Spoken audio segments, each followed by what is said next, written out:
Tupac adalah salah satu rapper yang legendaris dan masih sangat dihormati sampai sekarang. Karirnya yang singkat, tapi berhasil mengubah game rap itu sendiri. Dia mungkin jadi salah satu rapper old school yang pamornya itu sampai sekarang masih super duper eksis. Karena listener di Spotify pun masih puluhan juta. Maka dari itu bisa dibilang Tupac ini punya karir efek yang bener-bener panjang banget. Bahkan banyak banget rapper-rapper new school yang terinspirasi dan ngambil banyak pelajaran dari Tupac. Ada banyak hal yang bikin dia jadi seorang legenda di industri ini. Mulai dari rimanya yang keren banget, kekuatan yang juga bisa dibilang besar banget di industri, sampai talenta yang mungkin gak bakal bisa tergantikan oleh orang lain. Gue gak kaget sebenarnya. Lagu-lagu Tupac tuh bener-bener banyak banget yang artistik. Dan setelah tahu profilnya dia, ternyata emang dia dari dulu udah pernah sekolah art di sebuah kota di Amerika. Atau bisa dibilang dia beneran belajar seni gitu loh, nggak cuman nyoba-nyoba doang, tapi beneran udah pernah punya belajar yang the real seni itu kayak gimana. Karena mulai dari penggunaan katanya sampai lirik yang dia pakai di setiap lagunya itu emang terdengar poetry banget. Jadi bener-bener kena gitulah sama seluruh pendengarnya Tupac. Dia menginspirasi beberapa rapper-rapper new school. Contohnya aja tuh kayak Kendrick Lamar. Kendrick Lamar tuh saking sayang sama Tupac, dia beberapa kali kelihatan pakai outfit yang pernah dipakai oleh Tupac. Bukan baju yang sama, tapi stylenya disamain, warnanya disamain, bajunya disamain. Salah satunya pernah dia pakai di salah satu panggung paling legendaris di tahun 2024, yaitu The Pop-Up Show. Di album terakhirnya Kendrick Lamar yaitu Gen X, dia juga pakai salah satu lagu Tupac sebagai sampel di lagunya Kendrick, judulnya Reincarnated. Dan itu bener-bener bagus banget lagunya. Dan salah satu hal yang bikin lagunya bagus juga karena ya sampelnya Tupac ini. Saking sayangnya Kendrick Lamar sama Tupac, waktu kemarin di Rap Beef, Drake bilang kalau misalkan dia punya Tupac ring sampai kepanasan kan dia. Sampai ngediss Drake, sampai harus ngebalikin itu Tupac ring ke Kendrick Lamar, padahal bukan punya dia juga, dibeli sama Drake gitu. Sebenarnya nggak Kendrick doang, ada beberapa figur-figur new school kayak J. Cole, Lil Wayne, Eminem. Orang-orang itu tuh terinspirasi dari Tupac semua. Sebesar-besarnya hip hop sekarang, sekeren-kerennya orang yang ada di hip hop sekarang, Tupac adalah legenda yang harus selalu di-respect apapun yang terjadi oleh dia. Karena tanpa dia nggak bakal ada skena rap atau industri rap kayak besar sampai kayak gini. Proses kreatifnya tuh dimulai dari Tupac gitu loh. Dan Tupac yang menginspirasi banyak banget orang. Karena ya balik lagi, nggak ada Tupac, nggak ada Kendrick kayak sekarang, nggak ada Lil Wayne kayak sekarang, nggak ada Eminem kayak sekarang. Dan mungkin beberapa rapper-rapper keren lainnya juga masih banyak sebenarnya yang terinspirasi dari Tupac. Tapi sayangnya karir Tupac ini sebentar. Karena pada saat dia masih umur 25 tahun, gue ingetin sekali lagi ya, 25 tahun, dia harus meninggal karena ditembak oleh sekumpulan orang yang kita sendiri nggak tahu mereka itu siapa. Dan gue kali ini mau menceritakan bagaimana hidup dan karir Tupac berakhir dengan bersamaan, bagaimana dia meninggal, dan apa yang sebenarnya terjadi. Kenapa dia umur 25 udah direnggut nyawanya? Kenapa umur 25 udah berhenti karirnya? Kenapa umur 25 dia harus meninggal dengan tragis? Dan gue bakal ceritain skenario apa yang terjadi sampai mengakibatkan Tupac ini meninggal. Sebenarnya masih banyak banget teori konspirasi yang mungkin gak kukulik dari video ini, tapi gue harap video ini bisa jadi salah satu jembatan buat gue kedepannya bahas Tupac lagi. Tapi ini video pertama, kayaknya gue mau tribute to Tupac, bagaimana dia bisa meninggal pada malam itu. Pada tanggal 7 September tahun 1996, ada salah satu boxing match paling besar di tahunnya, yaitu pertarungan antara Mike Tyson melawan Bruce yang berada di salah satu gedung paling besar di Los Angeles, yang benar-benar berada di tengah-tengah Los Angeles, yaitu MGM Grand. Pada saat itu, pada siang harinya, Tupac itu sebenarnya dia lagi di harinya banget, dia lagi bahagia banget, dia lagi merasa kayak, wah ini hari gue banget nih, ini bakal jadi sebuah hari yang baik. Karena dia siangnya, dia itu main kasino dulu di LA. Dan pada siang itu, Tupac Shakur bener-bener menang banyak, gila-gilaan banget lah. Terus karena emang udah ada beberapa orang yang datang ke dalam kasino yang didatangi oleh Tupac dan dia menang banyak ini, ada nih desas-desus yang muncul kalau misalkan Tupac Shakur bakal datang ke pertandingan besar pada malam hari itu di MGM Grand Los Angeles, pertarungan antara Mike Tyson dan juga Bruce. Akhirnya beberapa jam kemudian bener aja tuh Tupac beneran datang ke pertandingan tersebut. Nah, tapi ini bukan harinya Tupac aja, bukan Tupac aja yang menang. Karena pada saat itu yang Tupac jagoin, yaitu si Mike Tyson, dia berhasil mengalahkan si Bruce dengan waktu yang benar-benar singkat banget.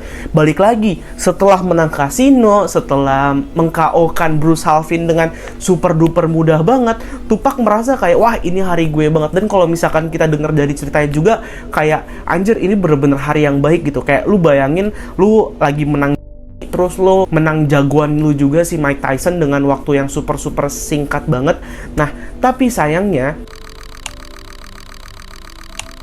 pertandingan Mike Tyson itu selesai pada jam 20.30 dan di sini mulailah beberapa kejanggalan terjadi terhadap Tupac dan kawannya pada saat itu yang lagi bareng sama dia yang bernama Suge Knight.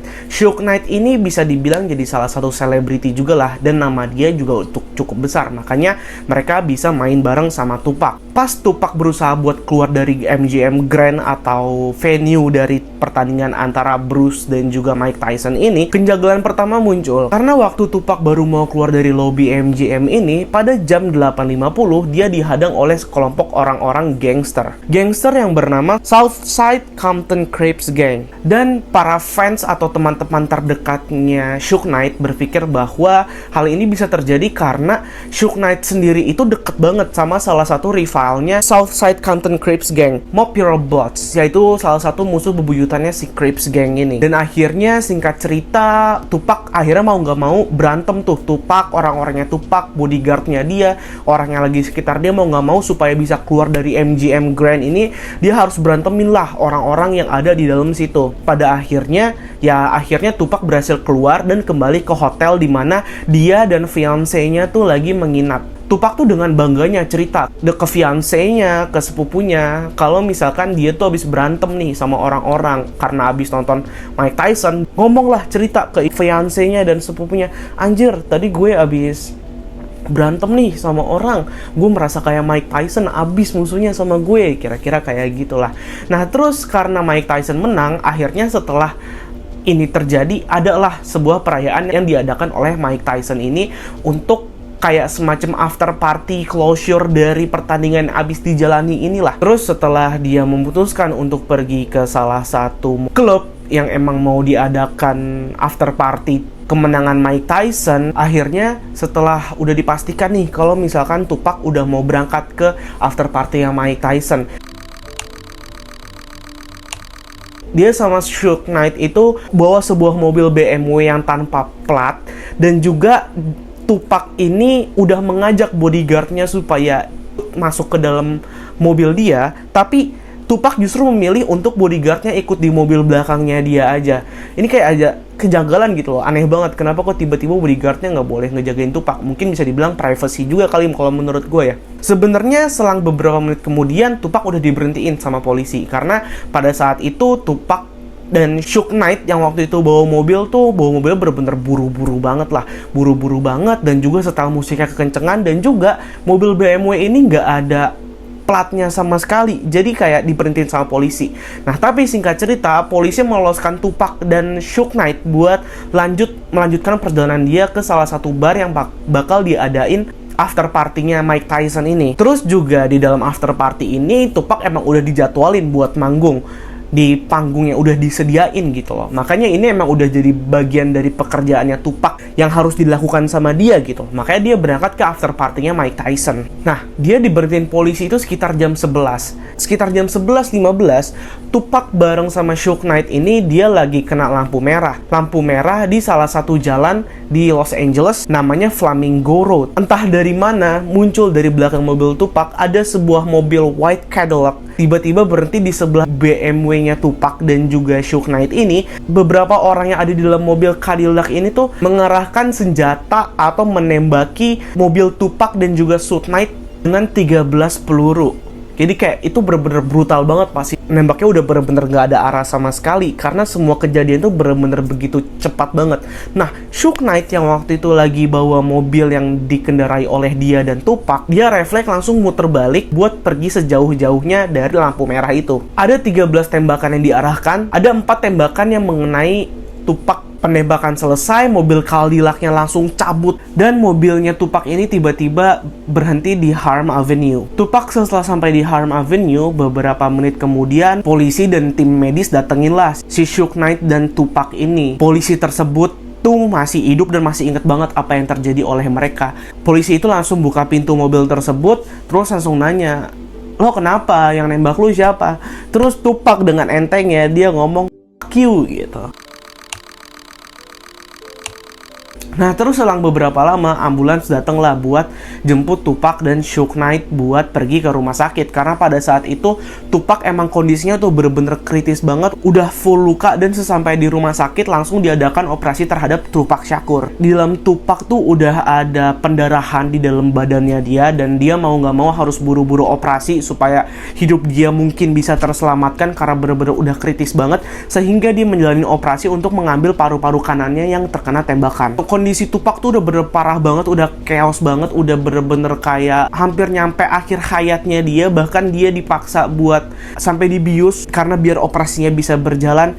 Nah, terus operasi selesai, paginya Suge Knight langsung diperbolehkan untuk pulang duluan karena lukanya si Suge Knight emang nggak separah itu, dan Suge Knight kayak cuman kena luka kayak semacam benjol gitu kali ya di kepalanya. Tapi selama masalah itu, bahkan sampai paginya Suge Knight masih sadar. Suge Knight sadar, tapi beda banget keadaannya sama Tupac karena dokter yang menangani Tupac saat itu bilang kalau misalkan 50-50 lah, 50 selamat, 50 nggak selamat gitu. Karena emang dasarnya Tupac ini orang baik kali ya, dia udah keadaannya udah bener-bener kritis banget. Akhirnya beberapa teman-teman dan keluarga yang dia cintai menemenin Tupac ini. Bahkan nggak cuma nemenin doang, karena temen-temennya juga menjagain Tupac di sekitar rumah sakit, karena orang-orang di sekitarnya Tupac tuh takut kalau misalkan orang-orang yang kemarin ngejahatin Tupac tuh datang lagi dan memperkeruh suasananya si Tupac Shakur ini dan memperparah penyakitnya si Tupac Shakur yang sedang dia lewati ini. Setakut itu mereka sama kematian si Tupac Shakur.